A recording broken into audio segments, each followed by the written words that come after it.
नमस्कार, स्वागत है आपका डीप फोकस में। मैं हूं प्रियंका और हमारा कार्यक्रम चक्रव्यूह आज से शुरू होने जा रहा है, जिसमें हम करते हैं अपने अतिथियों से कई मुद्दों पर विस्तार पूर्वक चर्चा। चक्रव्यूह में आज हमारे साथ जुड़े हुए हैं युवा राजद के राष्ट्रीय उपाध्यक्ष अवधेश सिंह यादव जी। इनसे हम जानेंगे, कई मुद्दों पर चर्चा करेंगे। मैं आपको साथ ही इंट्रोड्यूस करा दूं, हमारे साथ और दो वरिष्ठ पत्रकार मौजूद हैं। पहले हैं हमारे मैनेजिंग एडिटर गजेंद्र प्रसाद हिमांशु जी और दूसरे हैं हमारे वरिष्ठ पत्रकार राम नारायण शर्मा जी। हम तीनों आज कई मुद्दों पर अवधेश सिंह जी से चर्चा करने वाले हैं। सबसे पहले मैं आपसे जानना चाहूँगी अवधेश जी, अभी तेजस्वी यादव दौरा कर गए हैं झारखंड का। कहीं ना कहीं जो राजद की कमान है वो युवा संभाल रहे हैं अब, तो आपको नहीं लगता कि कहीं ना कहीं राजद इस चीज़ में नाकाम हो रही है कि वो युवा को अपने ओर आकर्षित करे? ऐसा नहीं है। आप ये देखते होंगे आज सोशल मीडिया में ऐसा ये यंत्र है कि ये एक एक बच्चे को भी मालूम है कि दुनिया में क्या हो रहा है। आज आप सारे राजनीति और भेदभाव से ऊपर उठ करके जब सोचेंगे और देखेंगे इसके बारे में, तो आज तेजस्वी यादव के फॉलोअर कितने हैं, हम इसके संख्या का आकलन तो नहीं बता सकते आपको, लेकिन देश के, न सिर्फ बिहार और झारखंड, देश के किसी नौजवान नेता में उतनी काबिलियत और हैसियत उस उम्र के हिसाब से नहीं है जो देश के युवाओं को प्रभावित कर पाए। तो आपके हिसाब से कि आकर्षित हो रहे हैं युवा राजद की तरफ? निश्चित तौर पर कार्यशैली पर, भाषा के नियंत्रण पर, देश जिस दिशा में जा रहा है उसके प्रति अपनी जवाबदेही पर आदरणीय तेजस्वी यादव जी ने जो अपना ये व्यू इस देश को जो दिखाया, उससे निश्चित तौर पर पूरे देश के युवाओं नहीं, पूरे देश की आम जनता में ये एक विश्वास जगा है कि नौजवान जब राजनीति में आएंगे, राजनीति के प्रति एक प्रेरणा बने हैं तेजस्वी जी। कि तेजस्वी प्रसाद, आपको मालूम होगा, वो एक बहुत ही बेहतरीन क्रिकेट खिलाड़ी रह चुके हैं। इंडिया जूनियर टीम में वो कैप्टन रह चुके हैं। धोनी जी मिलने आए थे परसों अर्जुन से, जहाँ वो ठहरे हुए थे रेडिसन ब्लू में। मेरे कहने का मतलब ये है कि देखिए, हमेशा किसी भी व्यक्ति को, चाहे कोई भी लीडर हो या किसी संस्था का हेड हो, उसको हमेशा इस भाव में देखना कि इनका अपना एक सीमित दायरा है, ऐसा तेजस्वी जी के साथ नहीं है। सारा देश का लोग देखा, आप देखे होंगे विधानसभा का जो चुनाव हुआ, बिहार विधानसभा का, एक व्यक्ति, सिंगल लीडर तेजस्वी प्रसाद यादव। आदरणीय लालू प्रसाद यादव जेल में थे, उनका तबीयत भी ठीक नहीं था। अकेला व्यक्ति तेजस्वी यादव जब चुनाव प्रचार के लिए निकलते थे पटना हवाई अड्डे से, तो उनके पीछे से 20 मिनट के अंदर 48 हेलीकॉप्टर उनका पीछा करती थी। ये मैं नहीं कह रहा, ये आपका इंडियन एयरलाइंस का रिकॉर्ड आपको बताएगा। ये भारत देश में जो चुनाव हुए हैं, बिहार में जो चुनाव हुआ है, वहाँ के नेताओं का कार्यक्रम का रिकॉर्ड आपको बताएगा। तो मेरे कहने का मतलब है कि निश्चित तौर पर उस व्यक्ति के तेवर से, उस व्यक्ति के कारनामे से, उस व्यक्ति के प्रभाव से पूरे देश में, बिहार की आप बात छोड़ दें, पूरे देश में कहीं ना कहीं विरोधी जो हैं उनको इस बात का निश्चित तौर पर डर है कि यह व्यक्ति हमारे सच्चाइयों को उजागर करेगा और देश के सामने युवाओं के मुद्दों को सामने लेकर के आएगा। वो तो हम खैर देखेंगे कि युवाओं के कितने मुद्दे आगे आते हैं। अभी हम चलते हैं हमारे वरिष्ठ पत्रकार राम नारायण शर्मा जी के पास। शर्मा जी, आप क्या क्वेश्चन पूछना चाहते हैं अभी इनसे? अवधेश सिंह यादव बोकारो की राजनीति में बड़ा नाम रह चुके हैं, अभी भी हैं। आपको राजद ने, राष्ट्रीय जनता दल ने एक बड़ी जिम्मेदारी देकर राष्ट्रीय उपाध्यक्ष के पद से नवाजा है अवधेश जी आपको। लेकिन झारखंड की जब हम बात करने लग जाते हैं, झारखंड प्रदेश की बात करें या बोकारो जिला की बात करें, उस स्थिति में हम ये देख नहीं पाते हैं कि प्रदेश में, झारखंड प्रदेश में या बोकारो जिला में यूथ आरजेडी की तरफ आकर्षित होते नज़र नहीं आते हैं। कहाँ कमी रह जाती है? आज राजनीतिक परिप्रेक्ष्य में अगर हम बात करेंगे जी कि हमारे जो एजेंडे हैं, जी राष्ट्रीय जनता दल का जो सोच है, आदरणीय लालू प्रसाद यादव, तेजस्वी प्रसाद यादव जी का जो सोच है, जी उस आधार पर आप जानते होंगे कि पिछले 40 वर्षों से आदरणीय नेता लालू प्रसाद यादव जी सामाजिक न्याय और सांप्रदायिक सौहार्द की बात उन्होंने किया है। जी ठीक है। मैं समझता हूँ कि आज के नौजवान, पढ़े लिखे नौजवान जो अच्छे कॉलेजों में पढ़ करके निकले हैं, अगर इस शब्द को आप उसके सामने रखेंगे, सामाजिक न्याय और सांप्रदायिक सौहार्द, तो मैं समझता हूँ कि 60% नौजवान ये बता नहीं पाएंगे आपको कि ये शब्द क्या है। जी, इसका मीनिंग नहीं जानते। इसका मीनिंग ही उनको पता नहीं कि सामाजिक न्याय क्या है। जी तो सामाजिक न्याय क्या है, जो जानते हैं लोग उनको मालूम होगा, या मैं पुनः, चूंकि आपने सवाल किया है तो बताना मेरा फर्ज बनता है। जी। सामाजिक न्याय का मतलब समाज में किसी के साथ अन्याय नहीं हो। जिस तरीके का हमारा सामाजिक बनावट रहा है, भेदभाव का जो संस्कृति रहा है हमारे देश में, जैसे कि आप जानते होंगे, ये कहानी पूरे देश के लोग जानते हैं कि आदरणीय लालू प्रसाद यादव के 1990 में मुख्यमंत्री बनने से पहले जो भेदभाव का जो प्रचलन था हमारे राज्य में, बिहार झारखंड एकीकृत था, जी तो उस चीज़ को इन्होंने सिरे से तोड़ने का काम किया। और वैसे लोग जिनको बड़े लोगों जैसे पैसे वाले लोग हैं, ओहदे वाले लोग हैं, जाति के आधार पर जो बांट कर ऊपर और नीचे बनाया गया है, उसमें जो लोग हैं उनके सामने जाने में हिचकिचाते थे, उनके ऊपर किसी प्रकार का प्रहार करने में लोग जरा भी हिचकते नहीं थे।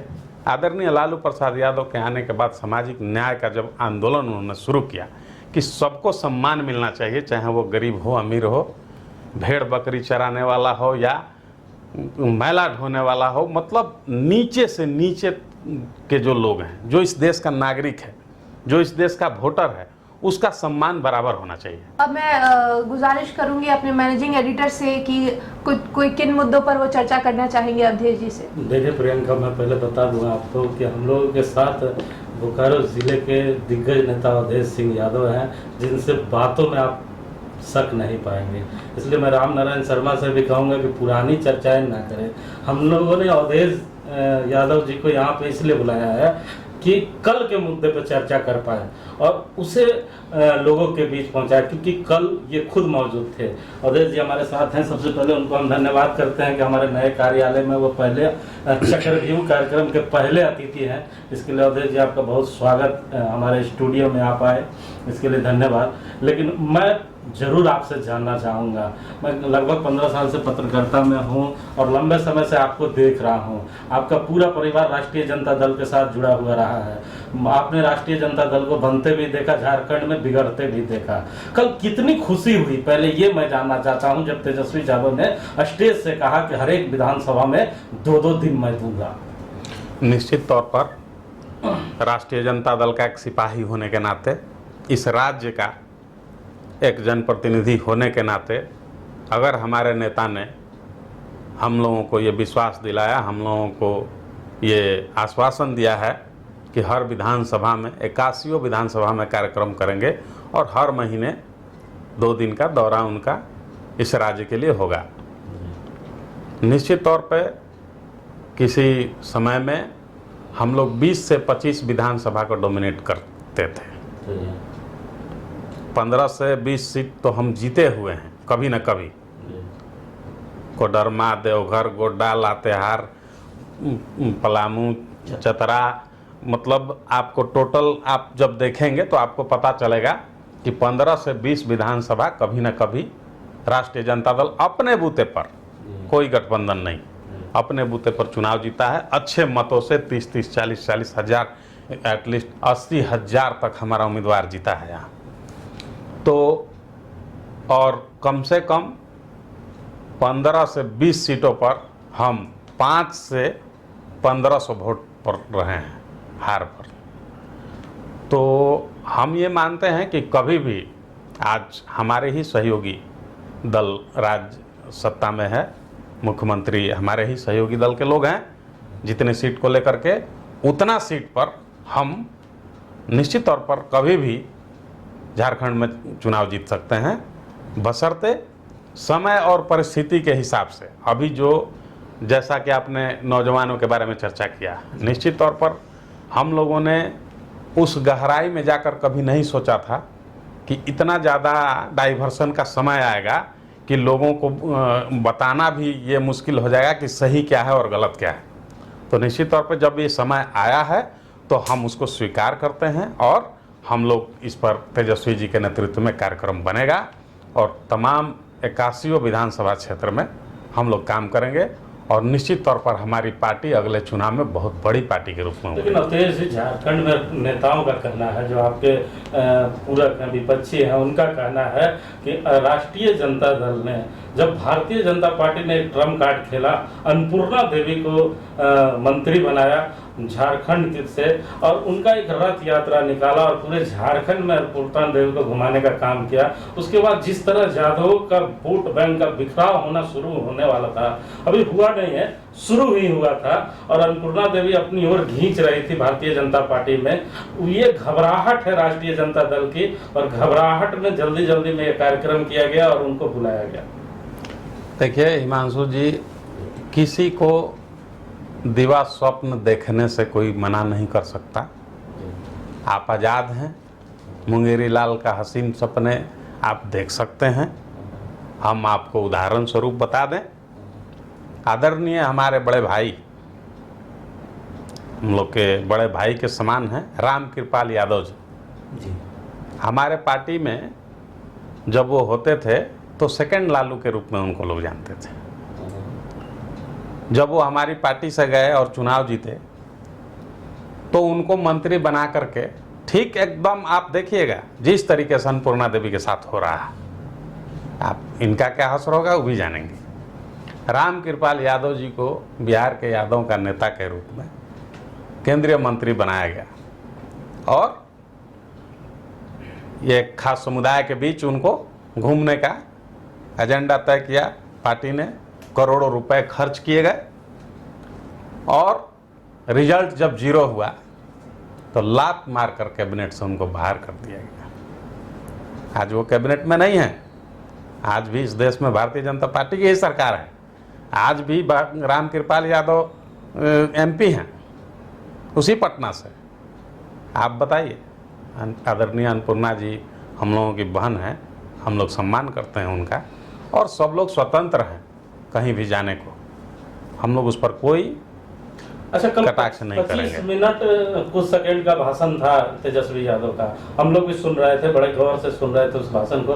उस भाषण में तेजस्वी यादव ने एक बातें कही कि गणेश परिक्रमा करने वाले नेता मुझे पसंद नहीं है। तो मानते हैं आपके राष्ट्रीय जनता दल में गणेश परिक्रमा जम के हुआ करती है, जब आपके नेता कह रहे हैं? निश्चित तौर पर हमारे नेता ने जो बात कहा वही राजनीति की सच्चाई है और अन्य नेताओं में और आदरणीय तेजस्वी यादव में यही अंतर है कि वो सच्चाई को कहने में जरा भी परहेज नहीं करते और उन्होंने अपनी पार्टी के परिप्रेक्ष्य में नहीं कहा। राजनीति में गणेश परिक्रमा होता है, जीता जागता उदाहरण आपके पास है, आप देखेंगे।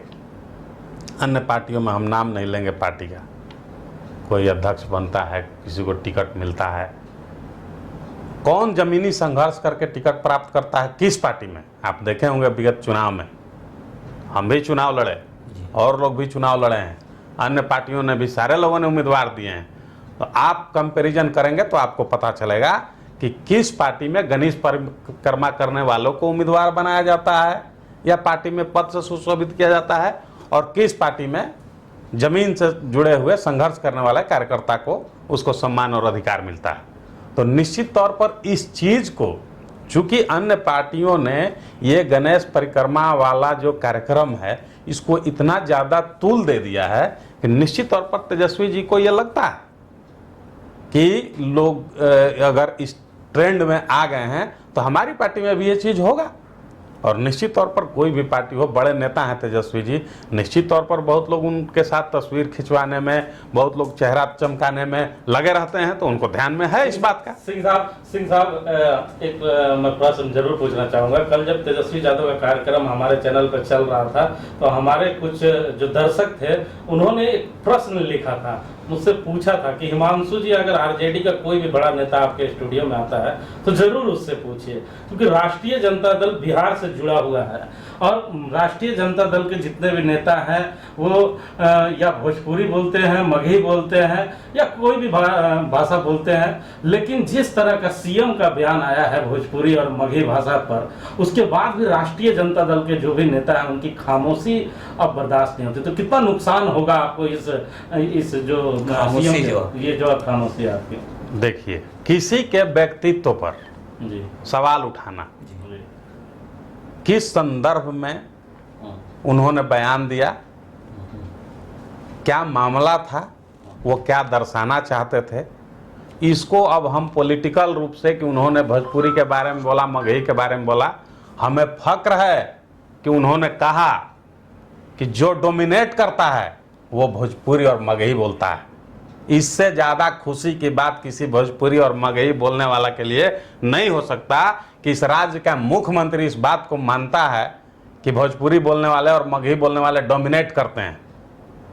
अब उसको आप किस रूप में प्रचारित करना चाहते हैं, किस रूप में देखना चाहते हैं, निश्चित तौर पर मैं आपको बता दूं, मैं भोजपुरी की माटी से आता हूं, मुझे फक्र है कि मैं उस माटी का पैदाइश हूं और उस माटी में इतनी ताकत है कि कभी भी वो गलत को बर्दाश्त नहीं कर सकता और जहां भी रहेगा, चाहे वो जिस भी परिस्थिति में रहे, वो निश्चित तौर पर डोमिनेट करेगा, उसी को भोजपुरी बोलते हैं। मतलब आप हेमंत सोरेन के बयान का समर्थन करते हैं? निश्चित। आप शब्दों में खेलने में माहिर हैं, आपको ये सब जानते हैं, शब्दों से आप बहुत अच्छी तरह से खेलते हैं। लेकिन मैं आपको पूछना चाहता हूं, जो हेमंत सोरेन की सरकार है आपकी, संतुष्ट हैं आप? उनके कार्यकाल को देखते हुए आप संतुष्ट हैं? देखिए, लगातार जब से झारखंड अलग हुआ 2000 के बाद से यहाँ सरकारें रही हैं, निश्चित तौर पर जब राज्य अलग हुआ, बिहार से अलग हुआ झारखंड, एकीकृत बिहार था जी। उसके बाद यहाँ की जो अर्थव्यवस्था है, यहाँ जो माइंस मिनरल्स जो इनकम का स्रोत है, जी। उसके हिसाब से जो विकास इस राज्य का होना चाहिए था वो नहीं हुआ जी। और इस पर हमारे आदरणीय नेता लालू प्रसाद यादव जी ने कहा था कि हम इसी वजह से नहीं चाहते थे कि हमारा भाई हमसे अलग हो, लेकिन हमारे भाई की जब इच्छा थी तो हमने उस प्रस्ताव को आदरणीय लालू प्रसाद यादव ने ही केंद्र को भेजा, लेकिन वो संतुष्ट नहीं थे। तो आज भी मैं उस चीज़ को दोहरा रहा हूँ।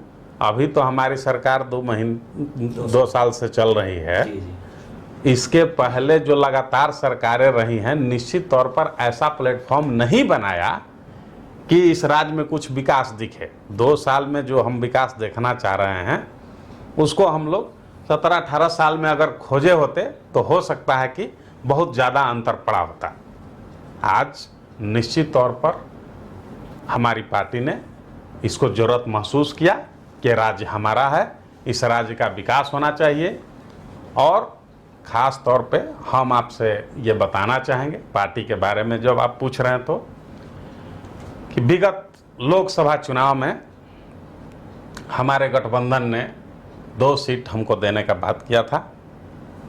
चतरा से आदरणीय बड़े भाई सुभाष प्रसाद यादव जी को चुनाव लड़ना तय हुआ और पलामू से हमारे उम्मीदवार चुनाव लड़े, लेकिन कहीं ना कहीं गठबंधन में दरार आई और चतरा में हम लोगों के साथ धोखा हुआ, हम लोग चुनाव हार गए।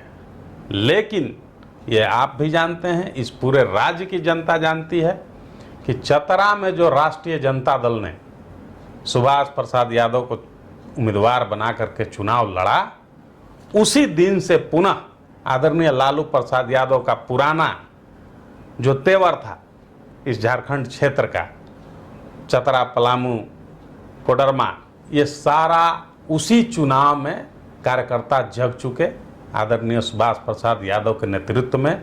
और आज आपने जो कार्यक्रम देखा, 18 तारीख को तेजस्वी प्रसाद यादव आए एयरपोर्ट पर, तो उन्हें रिसीव करने के लिए 2,500 से 3,000 लोग इकट्ठा थे।